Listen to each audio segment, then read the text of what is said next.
caught a little of that energy, which I think is what we're all hopeful that the metaverse can kind of bring. So I'm looking behind you at your vehicles. I actually have two DeLoreans sitting back here. So this is my garage where I come for inspiration. When I was just out of high school, I had a 1969 Pontiac Firebird, 400 cubic inch V8, 4-speed. I know DeLorean is like super favorite for you.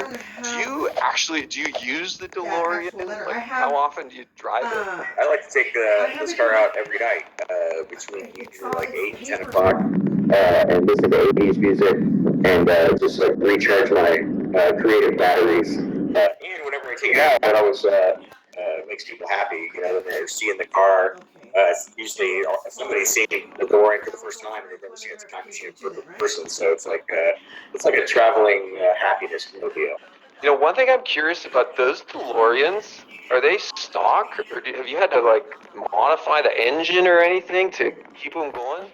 Yeah, they're all like 35 years old. They made all the DeLoreans between 81 and 82.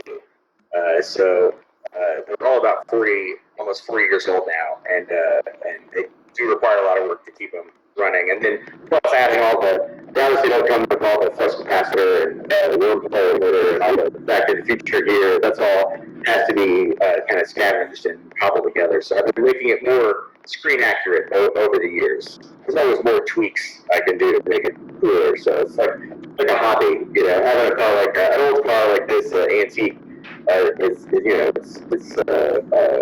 a fun hobby to have.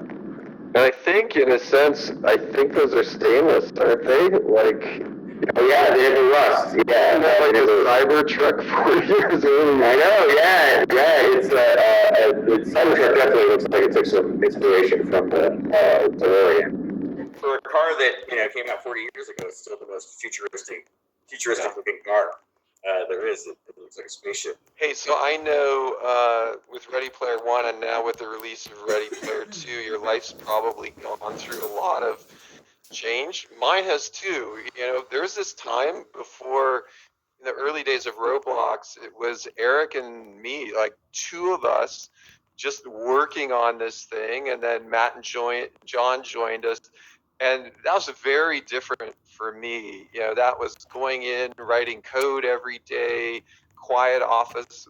My life's completely different now, and now we have, hundreds and hundreds of great people that all work together. How about you? Like, has your life changed? My life has changed drastically.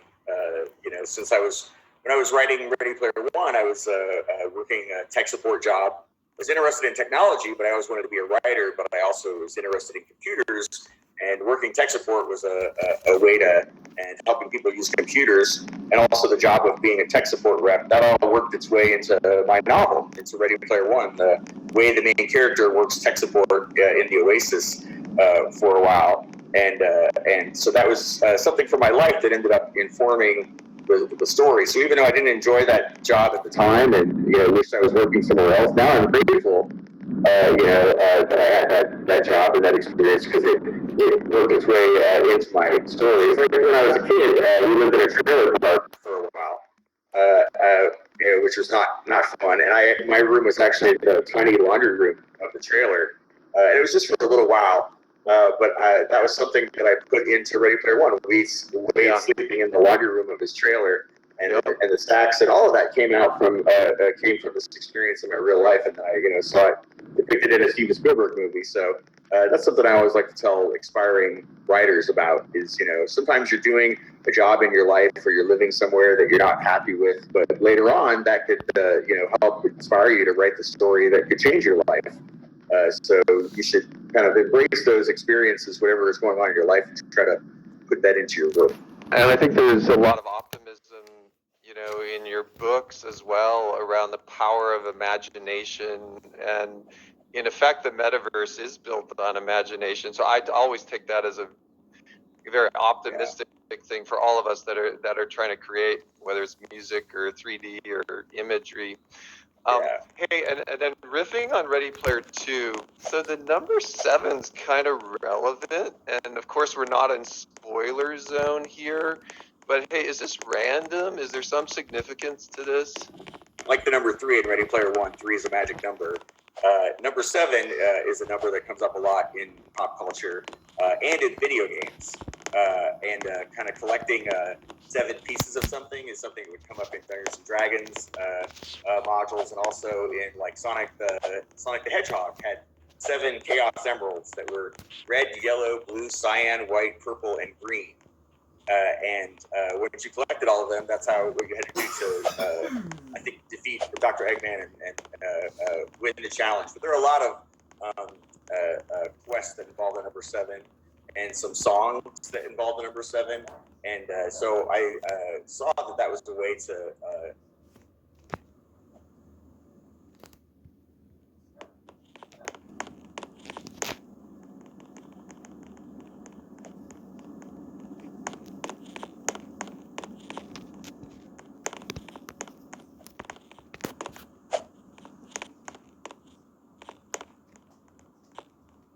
weave all those things into the story and have a kind of a connecting element between them.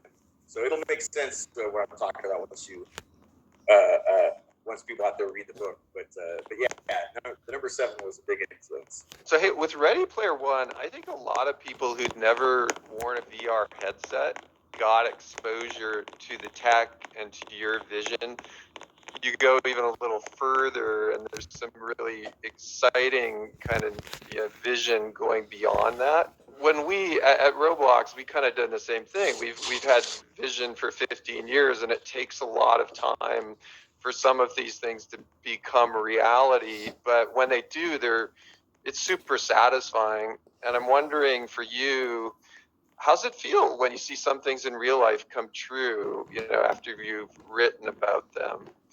Well, it's gratifying, but I don't automatically assume that it was my book that helped inspire it, unless sometimes, like with the Oculus Rift, the people who worked on that told me in person that some things from Ready Player One had inspired them. But it's so much easier when you're a writer to just write.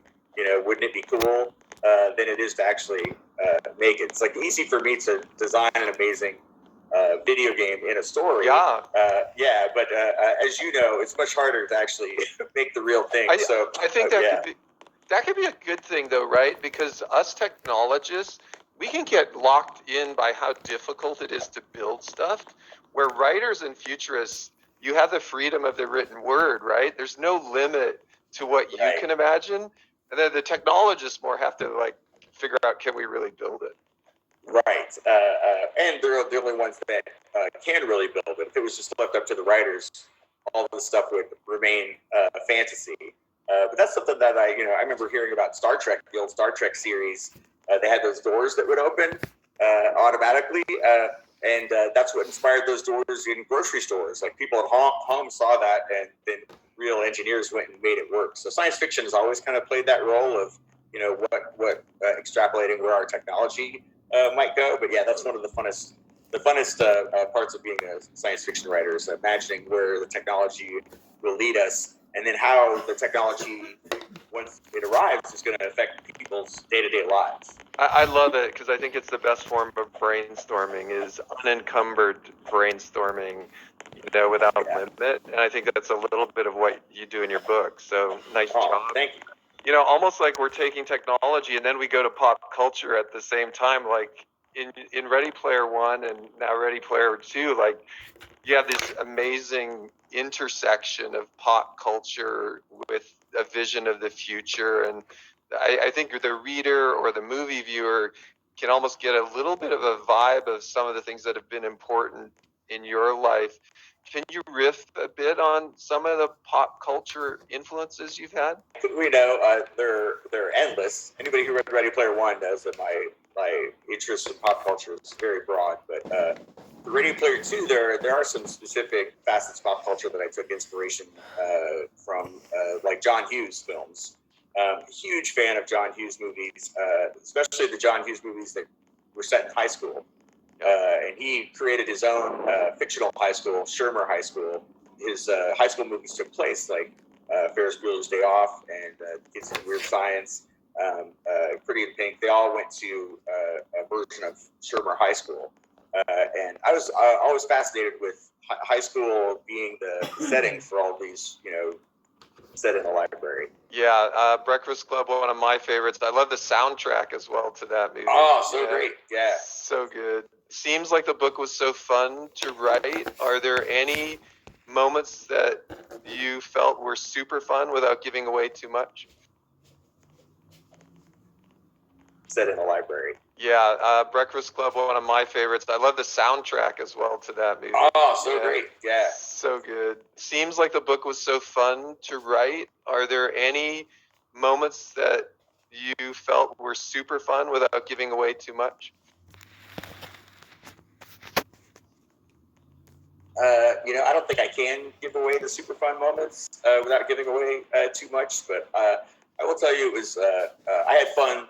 I had fun the whole time I was writing it, because I knew, unlike with Ready Player One, when I wrote it, I wasn't sure if anyone was ever going to read it, outside of my friends and family. Whereas this, I knew there were a lot of people waiting and excited to read it, and that whatever I wrote, that story was going to play out. Those events were going to play out in, billions of people's imagination. And imagination is even more powerful than computers or the movie platform. Like the human imagination, still, you can't beat that. So I had a lot of fun thinking about elements in the story that would set people's imagination alight, hopefully. So that's what I did my best. I'm really hoping people enjoy it. Well, I have a motion I make at Roblox, which is out of the park. So Yeah.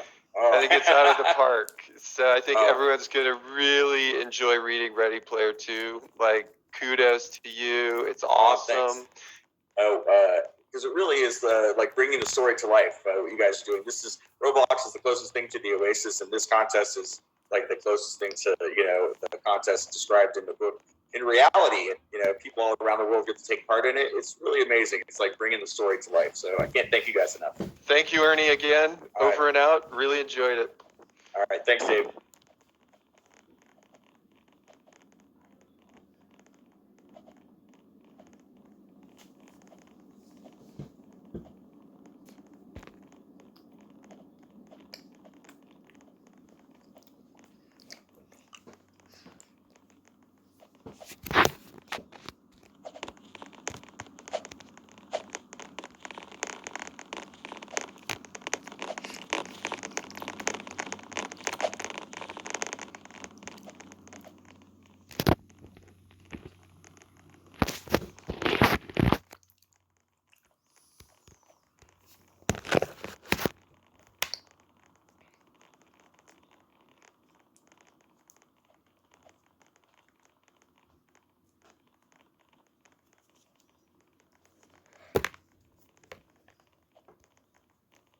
Hey, this is Dave Baszucki, CEO, founder of Roblox, and I'm here with Ernie Klein. Hey, Ernie.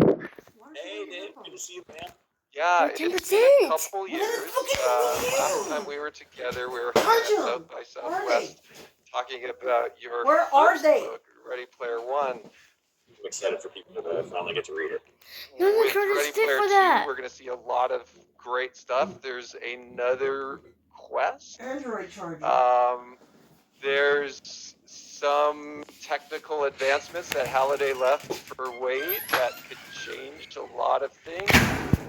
We've got a lot of action. I think, it's not just the future of the Oasis. It's even a bigger future at stake. Because you're a visionary and you're thinking about VR all the time, I think there may be even hints and advancements there. So there's a lot in this thing coming. It's lots happened since I wrote the first book. I sold it back in 2010, so it's been 10 years, and the whole landscape of VR has changed since then. So there was a lot to take into consideration when I was writing Ready Player 2. The event we did on Roblox in 2018 had 13 million people participate. I think it's fair to say this is going to be even bigger. That first Roblox event was amazing, and I heard about it from people all around the world who were excited about it. And my eldest daughter, had been playing Roblox for years, so it was really exciting to have Ready Player One take over her favorite game for a while and have her compete in the contest. I warned her she couldn't win, which disappointed her, but she still had fun participating. Yeah, I think when we talked at South by Southwest, you hinted a little about your daughter. I'm flattered to hear she's hanging on Roblox in the midst of all that's going on right now. So thank you for sharing that with us. It's been a huge boon for, I think, kids everywhere.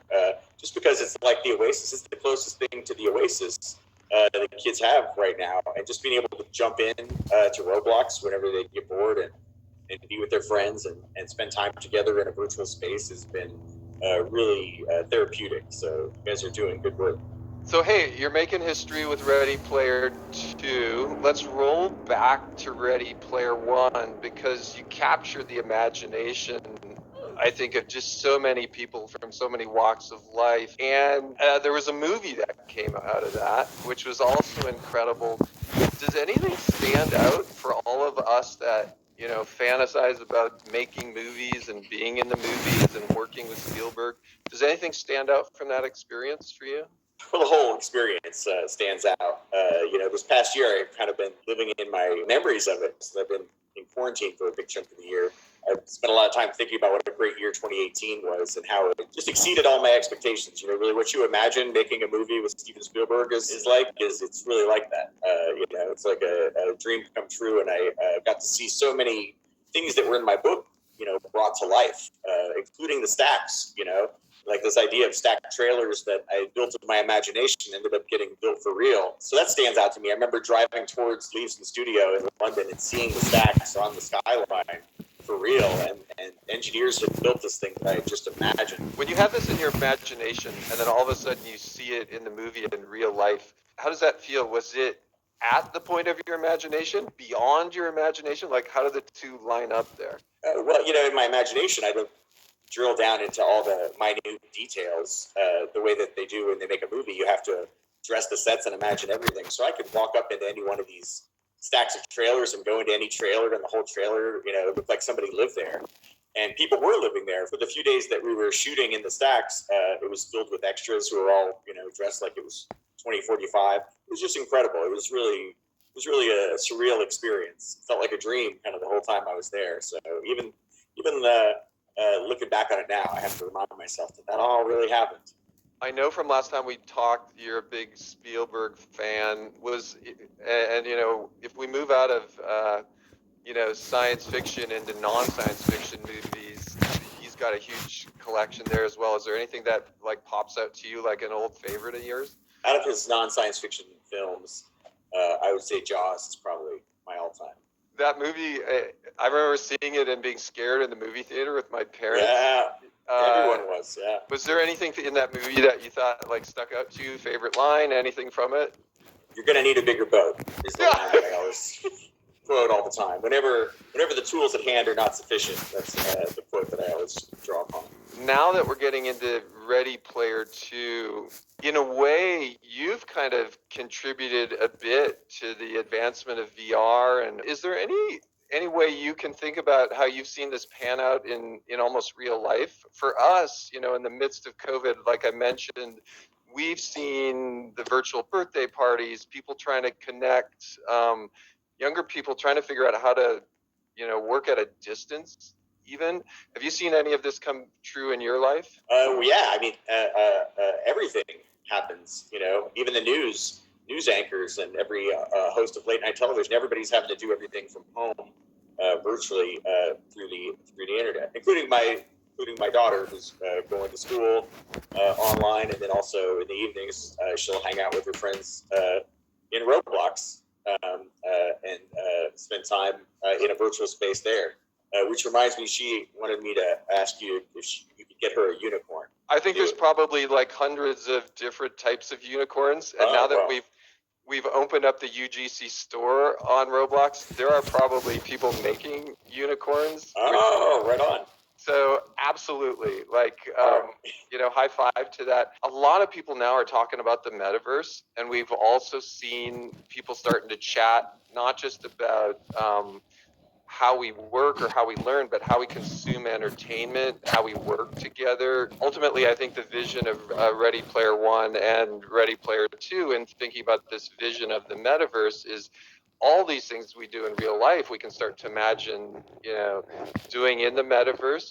Have you seen any other pandemic-related things going on related to that, or any other metaverse-related advancements since you wrote Ready Player One? Yeah, a bunch. So much of what I was just imagining with Ready Player One has since come about. Like the Oculus Quest, I've got an Oculus Quest, my Oculus Quest here that I use to hang out in big screen with my friends. There's a VR app called Big Screen where you can hang out in a virtual cinema and with up to like 12 of your friends and all watch a movie together. And afterwards, when you hung out in a virtual space, you really feel like you spent time together. It's really amazing. Yeah, so we did, like the One World Together concert inside of Roblox, and there was this really interesting thing of walking around with friends, then looking up at the screen. I found myself going from in 3D screen to full screen mode back and forth, and I really like looking over to my friend next to me and like watching it together. I caught a little of that energy, which I think is what we're all hopeful that the metaverse can kind of bring. So I'm looking behind you at your vehicles. I actually have two DeLoreans hidden back here. But, so this is my garage where I come for inspiration. When I was just out of high school, I had a 1969 Pontiac Firebird 400 cubic inch V8, 4-speed. I know DeLorean is like super favorite for you. Do you use the DeLorean? Like, how often do you drive it? I like to take this car out every night, between usually like 8 to 10 o'clock, and listen to 80s music and just like recharge my creative batteries. And whenever I take it out, it always makes people happy. When they're seeing the car, usually somebody's seeing the DeLorean for the first time and they've never seen a time machine in person. So it's like a traveling happiness mobile. One thing I'm curious about, those DeLoreans, are they stock, or have you had to like modify the engine or anything to keep them going? Yeah, they're all like 35 years old. They made all the DeLoreans between 81 and 82. So they're all about almost 40 years old now, and they do require a lot of work to keep them running. And then plus adding they obviously don't come with all the flux capacitor and wormhole emitter and all the Back to the Future gear. That's all has to be kind of scavenged and cobbled together. So I've been making it more screen accurate over the years. There's always more tweaks I can do to make it cooler. So it's like a hobby, having a car like an old car like this antique is it's a fun hobby to have.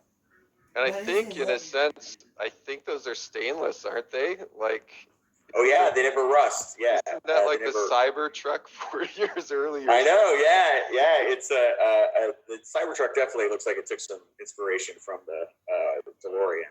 For a car that came out 40 years ago, it's still the most futuristic looking car there is. It looks like a spaceship. Hey, so I know with Ready Player One and now with the release of Ready Player Two, your life's probably gone through a lot of change. Mine has too.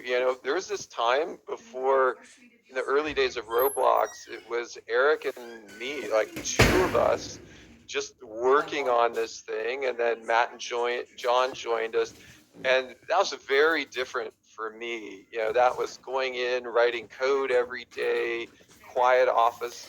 My life's completely different now, and now we have hundreds and hundreds of great people that all work together. How about you? Like, has your life changed? My life has changed drastically. Since when I was writing Ready Player One, I was working a tech support job. I was interested in technology, but I always wanted to be a writer. But I also was interested in computers, and working tech support was a way to kind of work in a facet of what I was interested in. But it was a grueling job where I was on the phone, for 10 hours a day and helping people with their computers. And it wasn't a job that I enjoyed, but because I worked that job,